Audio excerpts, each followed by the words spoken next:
বিএনপির চেয়ারপারসনের আশু রোগ মুক্তি কামনায় প্রেস ক্লাব পাবনায় দোয়া মাহফিল অনুষ্ঠিত। সিনিয়র রিপোর্টার জাহাঙ্গীর আলমের প্রতিবেদনে বিস্তারিত সোহানুর রহমানের ক্যামেরায়।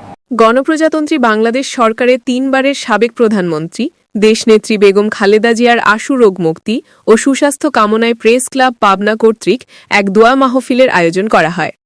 বৃহস্পতিবার বাদ-দোহর প্রেস ক্লাব পাবনার হলরুমে এই অনুষ্ঠান অনুষ্ঠিত হয়।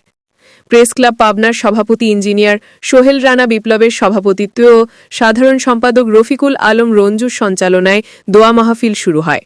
দৈনিক খবর বাংলাদেশের জেলা প্রতিনিধি আব্দুল্লাহ আল মমিনের পবিত্র কোরআন তেলাওয়াতের মাধ্যমে অনুষ্ঠানের কার্যক্রম শুরু করা হয়।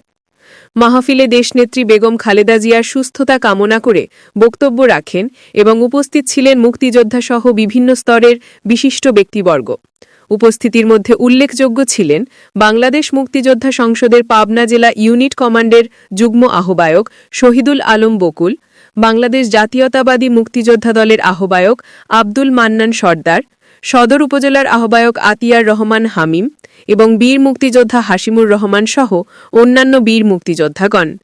সভাপতির বক্তব্যে ইঞ্জিনিয়ার সোহেল রানা বিপ্লব দেশনেত্রী বেগম খালেদা জিয়ার সুস্বাস্থ্য ও দীর্ঘায়ু কামনা করে তার রাজনৈতিক জীবনের বিভিন্ন দিক তুলে ধরেন এবং দেশের উন্নয়নে তার অবদান স্মরণ করেন।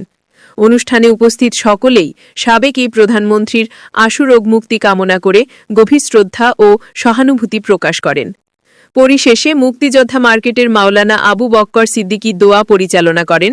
তিনি দেশ ও জাতির সমৃদ্ধি, শান্তি এবং বিশেষভাবে সাবেক প্রধানমন্ত্রী বেগম খালেদা জিয়ার দ্রুত আরোগ্য লাভের জন্য মহান আল্লাহর দরবারে মোনাজাত করেন। দোয়া মাহফিলে পাবনা প্রেস ক্লাবের সদস্যবৃন্দ, রাজনৈতিক নেতৃবৃন্দ এবং সাধারণ মানুষ উপস্থিত ছিলেন।